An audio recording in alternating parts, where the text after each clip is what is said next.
How would you just sort of take us through your range of emotions over the last sort of, I guess, hour, half hour here? I'd imagine it was fairly up and down like everybody else did. Yeah. I mean, obviously, we're down now, so the end result was not good. But certainly there were moments of joy and euphoria, happiness, thinking you had the game in control. And then, it gets snatched out away from you. And, that's always challenging. It's always hard. But I think the one constant between all of the ups and downs was, again, the mentality of that group, the fight of the group. Even when it went low, they were able to pick themselves up, and during the highs, they you could just tell, you could just see them on the field that they were in that moment. But at the end of the day, Portland's going through. Michelle? Coach, what do you say to your players after a loss like that? Not a lot, Michelle. I'm actually at a loss for words because they put everything into the game. So, you can't fault them for effort. You can't fault them for tactics. You can't fault them for sticking together. They never quit. So you just thank them. You thank them for all the effort, all the work that they put in over a long season.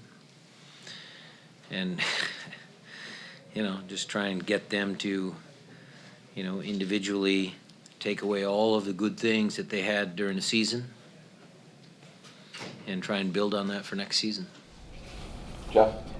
Brian, just the way the game started and then went later on, you guys were playing from behind basically all night, trying to score a goal to stave off elimination. Does that help the team perform better, having to play that desperately, or do you think it might have thrown them off? I don't think we were thrown off because, when we scored the goal at 68, I mean, we could have waited till the 88th, scored the goal and gone through. So I think the first half was, a little cagey, whatever. They're dropping off. We controlled most of the possession. We had a pile of corner kicks that we couldn't convert on. So I don't think the team played with any panic or any sort of, bad feelings. They were just in the moment trying to score. When the breakthrough came, you always have to be, you have to be sharp. You have to make sure that you don't let your guard down when you did take the lead. And so Blanco's goal there was, a kick, kick in the stomach. So it was tough, but they, again, persevered. Even when he did score, I don't think the team played tight at all. I think they were going out to try and get the next goal, which they did. Jeremiah? Can you just let us know how did you go about choosing who shot in the shootout? And, I'm sure a lot of people were wondering why Nico didn't take a shot earlier. Because he wanted to be 5. A lot of that when you have a senior team. I mean, the only guy that's not a senior player in that group was Handwalla, and I stuck him there. But the rest of the guys, wanted to shoot. Raul wanted to shoot first. Bruin wanted to shoot second. Ozzy wanted to shoot. I leave it up to the senior players. I have a list of who I think should take them. And then I go around and I ask them, I look them in the eye and say, do you want to kick? Do you want to take? And gauge their response and then write their names down. So those guys were pretty firm about taking the kicks. Nico? Coach, there were maybe a couple of defensive issues in a couple of the goals. Did you go over that with maybe some individual players? Kind of. Not now. We'll look at this game. Maybe we won't. I don't know, Nico. Right now, I don't know if I want to watch the game again. I probably will at some point, but I mean, there's no sense to, talk to any of the players about what they could have done better. The game's over.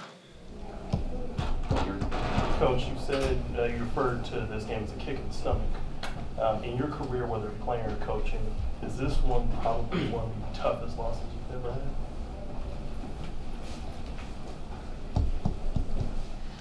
I would absolutely say yes. I would absolutely say yes, for a lot of different reasons. Number one, I would be remiss not to say that, Portland came in and did the job they needed to do. And Gio is a good young coach, and, he had his guys prepared. But it's horrible when you lose. It's horrible when you come so close, because we were close in the game. And then having your arch rival celebrate like they did on your home field, that hurts. So there's a lot of emotion there within the game. Some of the highs and lows make it a tough loss. You're up, you're down, you're up, you're down. It's definitely a draining situation. Harvey? Coach, those last couple of minutes your team of extra time, your team was finding more and more chances in the final third. Was there any kind of feeling when the final whistle went, you knew it was going to penalties? I'm sure you were confident in your team, but was there any moment that goes, you're not going to get the chance to resolve it on the field? Look, penalties are penalties. Again, I think all of the guys that came on did a good job. I mean, you're talking about a young kid who hadn't seen much game time in McCrary, came on and worked his butt off up and down that line. Did a great job. Handwalla come in, a taste of a playoff, situation, series. Will's obviously been through it, but it's certainly, all the guys that came on the field did a good job. All the starters, all the guys that started the game did a great job trying to help us win this game. Moss? So Brian, I get, the game's over and you're gonna look at that. What's the schedule like for the next week or month in terms of the team and, We're working through that, Maz. I mean, obviously some guys are on international duty. We'll have exit physicals, exit meetings, and we'll we're in no rush. We'll try and make, sure that all the players get what they need. Obviously, we didn't plan for this exit, so I got to get with the coaches. I got to get with Garth and Chris, talk about the team, the makeup of the team, all of that sort of stuff. So, it's just normal course of business for pro sports. And we'll need, like I said, a couple days just to get over this loss. All right. You guys have started slow the last couple of years, in part because of these long playoff runs that are so physically and mentally draining. Once you come to terms with the loss, do you think it'll be positive for the team to have an actual long off season where you can recalibrate ahead of next season? For the guys that have played 2 years in a row, sure.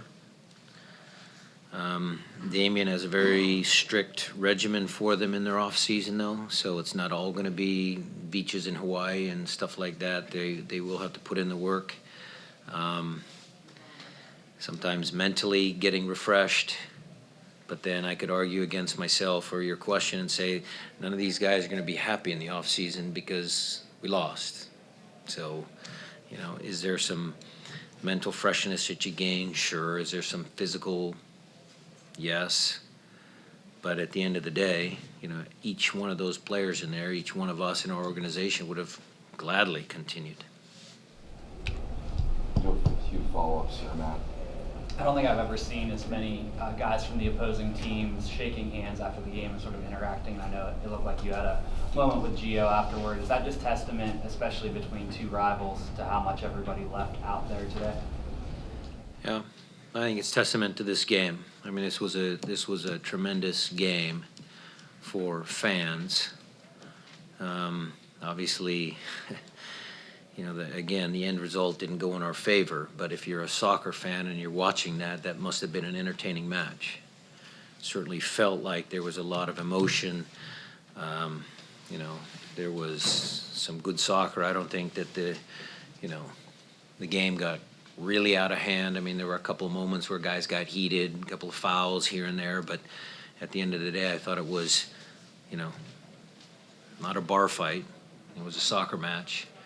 And there is, I think, a lot of mutual respect between the players, and certainly I have a ton of respect for Gio and his staff. Jeff, follow-up for you. Brian, how are you going to characterize, I know it's early, but how would you characterize this season in your mind? I mean, you had certainly a lot of high points, and then it ended pretty abruptly. Well, obviously, we didn't achieve our objective.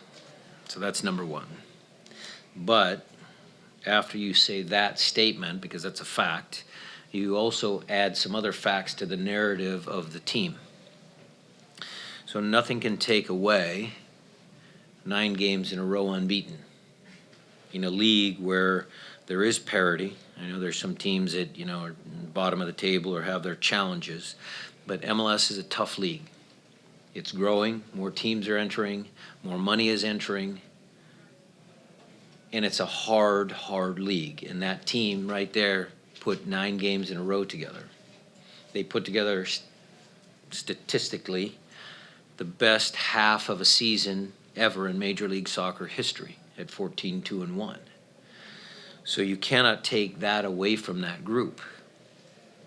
But again, what I would say is that each one of those guys would trade any one of those 2 records to be continuing to play.